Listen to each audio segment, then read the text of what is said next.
Merci beaucoup. Et puis maintenant, Claire, pour le collectif Enfantiste. Merci. Donc je vais vous parler du collectif Enfantiste. C'est un collectif d'activistes contre les violences faites aux enfants et aux ados. Le collectif, alors je suis la fondatrice du collectif et je l'ai créé en mai 2022. Donc je vais vous expliquer. Il faut que je surveille le temps aussi. Ok. Le contexte un peu, alors on était plutôt en avril 2022. Moi j'avais déjà pensé à un mouvement pour les enfants bien avant, mais j'étais militante au collectif Nous Toutes. Et en avril 2022, il y a la présidentielle. Donc on parle beaucoup médiatiquement juste aux candidats, des femmes, un petit peu des enfants. Et puis les mouvements sociaux créent une marche pour appeler les candidats à se positionner sur les mouvements sociaux justement. Et la marche réunit plusieurs mouvements sociaux, le féminisme, l'écologisme et l'antiracisme. Et là, donc il y a une prise de parole, il y a une marche, c'est beau. Et il y a une union des mouvements. Elle s'appelle la marche pour le futur. Et là, il n'y a pas le mouvement pour les enfants, on ne parle pas des enfants. Il y a dû avoir une ou deux phrases, ou deux ou trois phrases pendant la prise de parole que j'avais regardée. Et là, je me dis, waouh, et là, il y a un problème. Il manque quelque chose. Comment on peut faire une marche pour le futur sans penser aux enfants? Et du coup, je me suis dit, il y a quelque chose à faire. Finalement, moi, je suis féministe au sein de Nous Toutes. Des féministes, il y en a plein. Le mouvement est important, hein, bien sûr, mais je me dis que j'aurais peut-être plus d'utilité ailleurs. Et donc, je décide de créer un mouvement sur le modèle de Nous Toutes, qui s'appellera donc le collectif Enfantiste.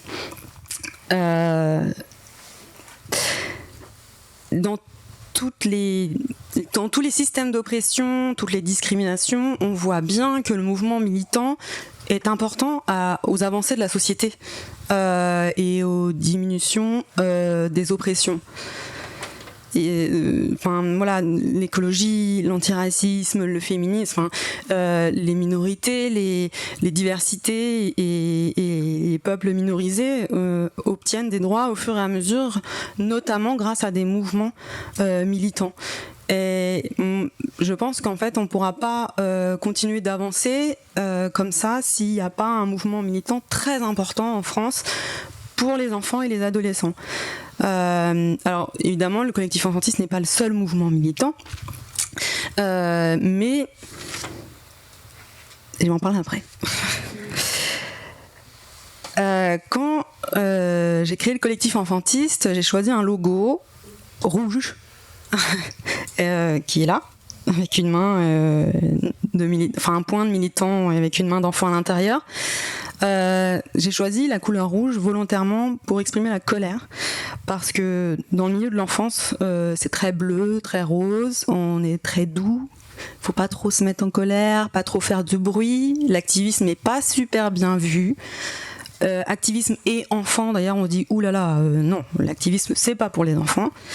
Et moi je trouve qu'en fait on est dans une telle situation en France de violence faite aux enfants et aux ados qu'on ne peut pas faire autre chose que en fait être en colère. Et je me suis dit en fait ce mouvement il est là pour dire nous on n'est pas là pour discuter, en fait nous on est là pour faire bouger les choses, on est là pour dire c'est pas possible, on arrête là, stop, violer un enfant c'est non, taper un enfant c'est non, humilier un enfant c'est non, etc etc etc. En fait on est en colère, on tape du poing sur la table, on va dans la rue, on va s'exprimer. Nous on n'est pas là pour parler au gouvernement parce que les associations le font, parce que les experts et les expertes le font, elles le font très bien depuis des années, personne ne les écoute.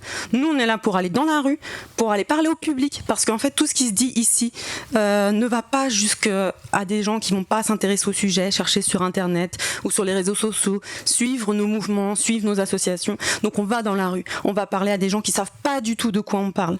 On fait des collages dans la rue avec des chiffres, les gens viennent nous voir et nous disent vous êtes sûr de vos chiffres là? Oui on est sûr. C'est des chiffres officiels. En fait, les gens ne savent pas ce qui se passe. Alors, effectivement, ils veulent peut-être pas voir. Et nous, on s'est dit, s'ils veulent pas voir, on va leur montrer. Ils auront pas le choix que de voir, parce que il faut qu'ils voient les gens. Il faut les pousser à voir. Donc voilà, donc pour nous, la colère, elle est permise, elle est légitime. La colère des enfants, la colère des ados et la colère des adultes, qui sont anciennement des enfants et des ados et qui ont subi aussi l'adultisme. Voilà, et j'ai appelé le collectif enfantiste parce que quand j'ai cherché le nom, moi je viens du féminisme, donc je me suis dit comment on nomme un mouvement pour les enfants. Et j'ai fait des recherches et j'ai vu Mathilde Lévesque, qui est une enseignante chercheuse, Tiffany aussi, qui est féministe, antispéciste et qui se disait enfantiste depuis plusieurs années déjà. Et en fait, dans les pays anglo-saxons, la recherche et le mouvement pour les enfants s'appelle le childisme, et Mathilde Lévesque le traduisait par l'enfantisme. Et je pense qu'il est important de nommer le mouvement parce que c'est comme une personne en fait. Si on lui donne pas une identité, il va pas exister. Donc j'ai appelé le collectif enfantiste pour mettre en avant le fait qu'il pouvait y avoir un mouvement pour les enfants et les ados, et pour véhiculer justement l'enfantisme.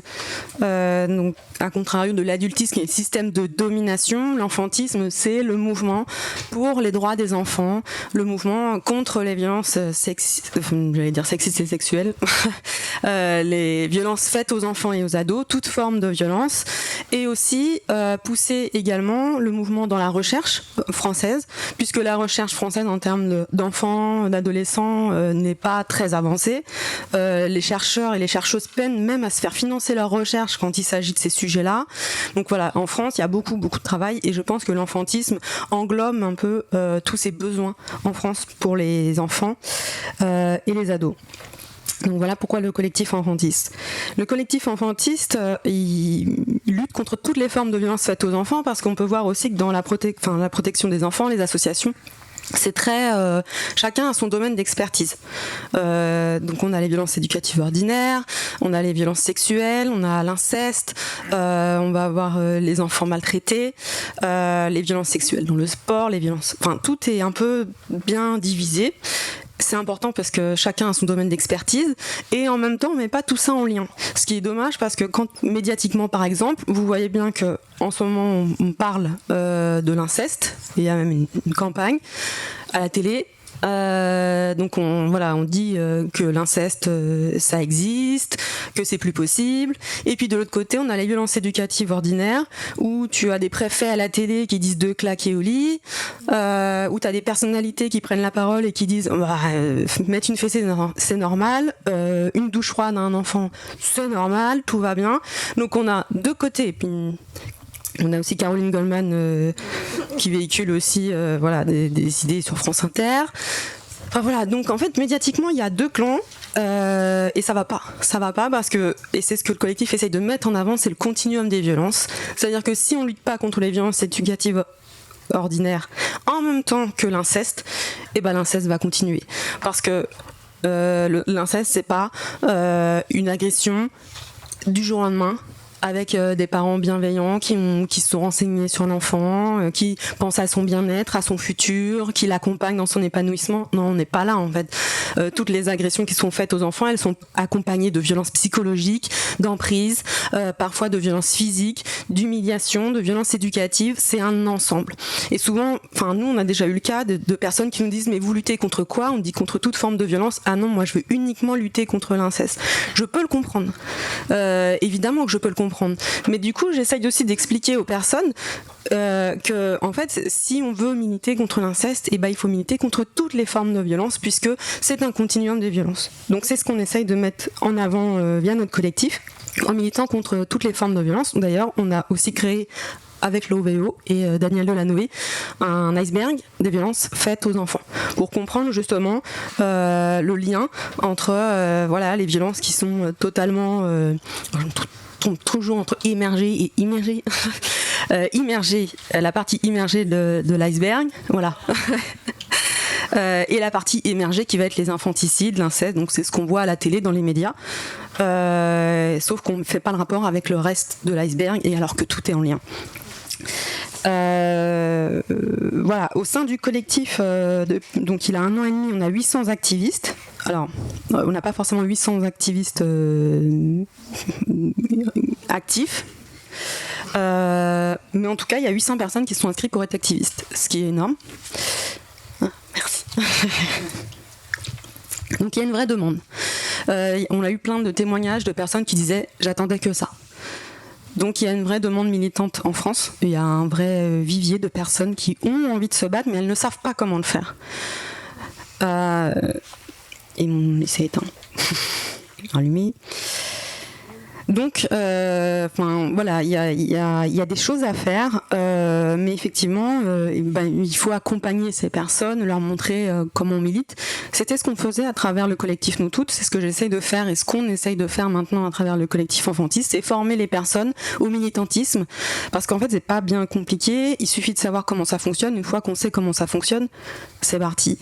Là, avec le collectif Enfantiste, ça y est, on est plutôt nombreux en Île-de-France, mais ça y est, on a un collectif, on a un comité à Marseille, on a un comité à Lyon, on a un comité à Lille, on a un comité en Bretagne, on a un comité au Pays Basque. Ça y est, enfin, ça prend, et c'est partout en France, et ça c'est important aussi de militer partout en France, parce qu'on parlait aussi de la diversité des territoires et des inégalités. Donc effectivement, c'est important qu'on ait des comités partout, sur tous les départements. Au travers le collectif, on est aussi intersectionnel, tout comme le continuum des violences. L'adultisme n'est pas une oppression qui est seule, on en parlait aussi ce matin. Il y a aussi le racisme, le sexisme, le validisme, la grossophobie, les LGBT+ phobies, le classisme. Enfin, c'est une réflexion en fait qui est un ensemble et qui s'entrecroisent et qui entre elles aussi créent des inégalités et des violences extrêmes. Qu'il faut réfléchir dans un ensemble. Alors ça, en tout cas pour nous, ça vient du féminisme, mais ce qu'on regrette aujourd'hui, mais c'est ce qu'on essaye aussi, c'est de déconstruire le milieu féministe par rapport aux enfants, et que le féminisme rajoute l'adultisme comme intersectionnalité, puisque le féminisme aujourd'hui met très très très peu l'adultisme comme intersectionnalité. Et pour nous, c'est un vrai angle mort de la compréhension de tous les systèmes d'oppression. On ne peut pas militer contre un système d'oppression sans parler d'adultisme, parce que finalement, tous les systèmes d'oppression naissent dans l'enfance. On le voit d'ailleurs avec le harcèlement scolaire, où tous les systèmes d'oppression sont dans la cour d'école.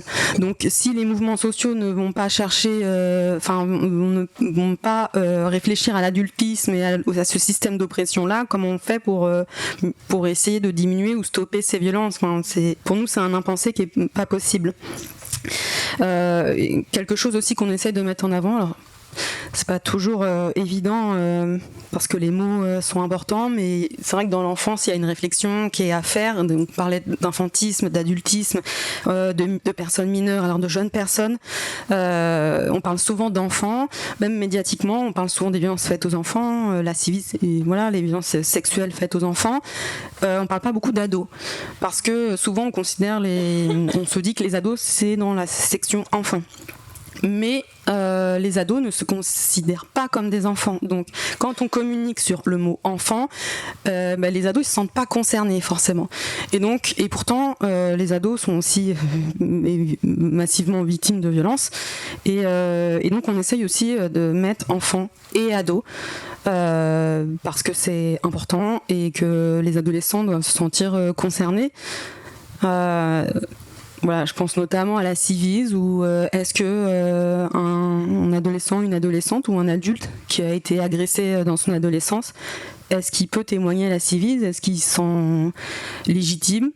Et en même temps, il y a les violences sexuelles faites aux femmes, il y a les violences sexuelles faites aux enfants, et il y a un trou au milieu, qui sont les adolescentes et les adolescents, qui se sentent pas forcément concernés, qui savent pas très bien où ils sont, et ça je pense que c'est important aussi. Alors effectivement il y a beaucoup de catégories, mais un adolescent il se sent adolescent, et il se sent ni adulte ni enfant, et aujourd'hui le mot c'est adolescent ou jeune personne, mais Voilà, jeune personne, c'est vrai que c'est aussi vague. Est-ce qu'un adolescent se sent une jeune personne? Voilà, je pense que c'est une réflexion importante à avoir, mais c'est aussi quelque chose qui est important pour nous. Comment nous, on va mettre en place toute cette lutte, toute cette sensibilisation? On va créer des activités. Donc, comme je vous le disais tout à l'heure, on va dans la rue, on crée des rassemblements, on fait des happenings. Prochainement, on va faire un die-in, infanticide. On a fait une veillée funéraire pour Chloé à Courbevoie, qui a été tuée dans un cadre de violence conjugale, puisque tout est lié, les violences faites aux femmes, les violences faites aux enfants. On fait des ateliers de sensibilisation. Ok, merci. Où justement on va essayer de déconstruire les personnes. Alors ça, on a fait beaucoup d'ateliers de sensibilisation à travers le féminisme.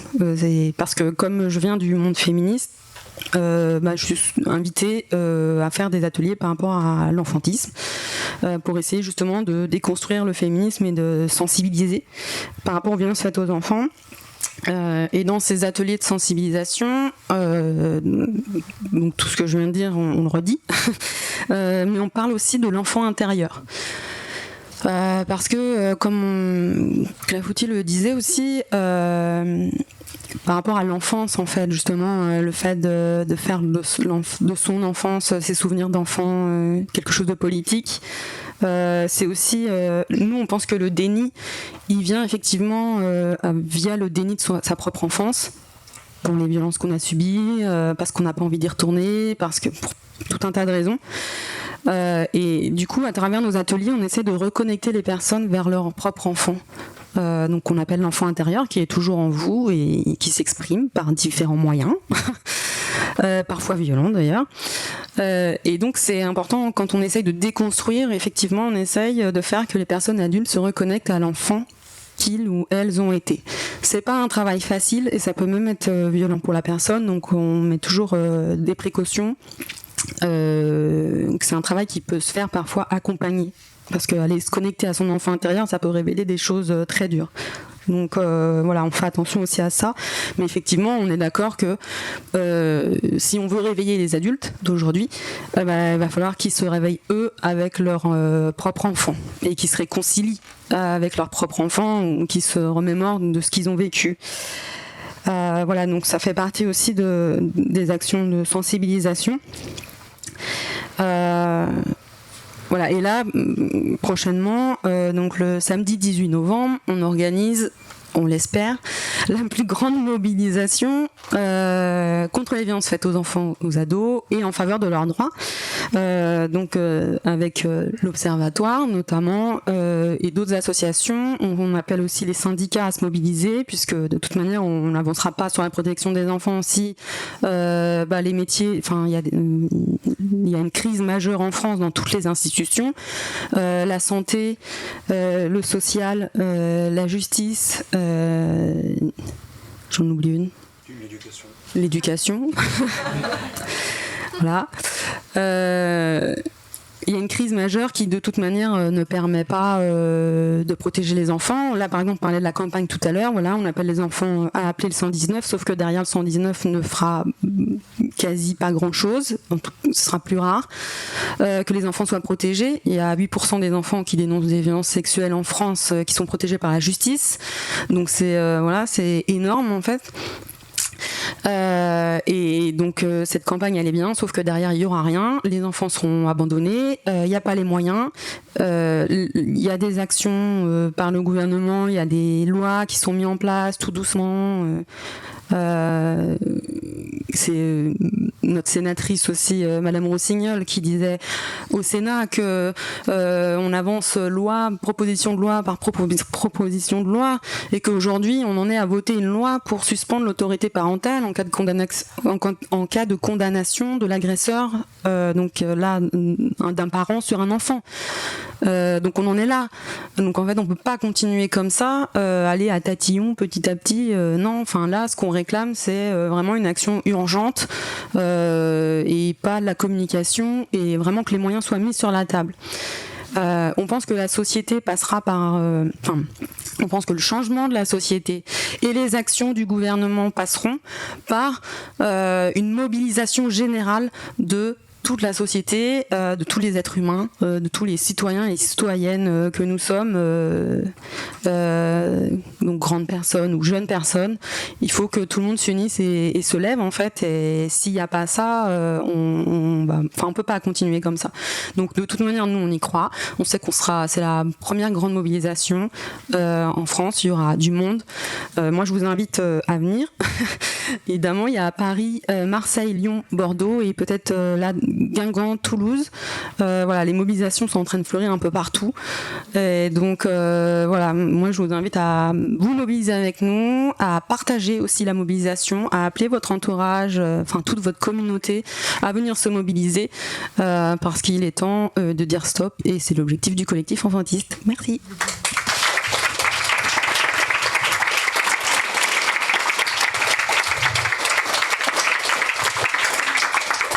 Merci beaucoup Claire. Et puis maintenant Cathy.